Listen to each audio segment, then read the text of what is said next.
Lakas. No, PDP. Is there going to be a coalition between PDDS or PDP with Lakas CMD? No. No? No, I cannot. Because nandyan si Marcos. Kasi spoiled child, only son. Of course, he can talk. He delivers English articulate.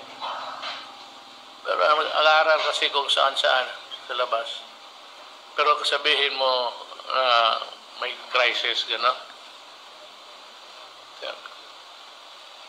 He's a weak leader.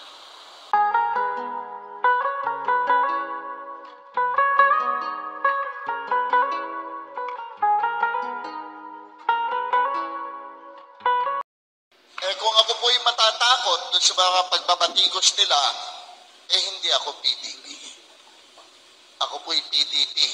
Mamamatay na PDP. Tinatanggap ko po ang aking nominasyon. Even before the recent developments, no, I was really decided. I have already decided to run again for re-election.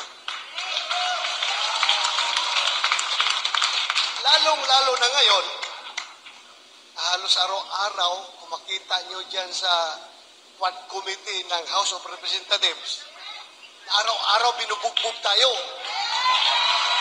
Hindi ako papayag na tayo'y bubugbugin na lang forever. Lalaban tayo. God willing, Ansala, kung gusto pa ni Allah, ng Panginoon na makapagserbisyo pa kami, patuloy po namin yung gobyernong may tapang at malasakit sa kapwa Pilipino. Gusto talaga natin baguhin yung bansa natin. At least, alam ko, yung mga kasama ko, handang magpakamatay para sa bansa nila.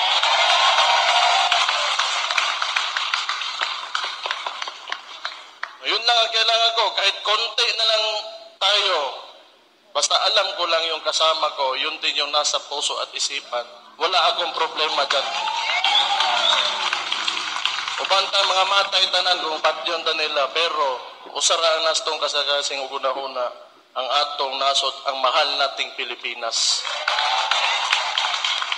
Hindi ko na ipataasin pa kasi marami pa tayong item sa agenda.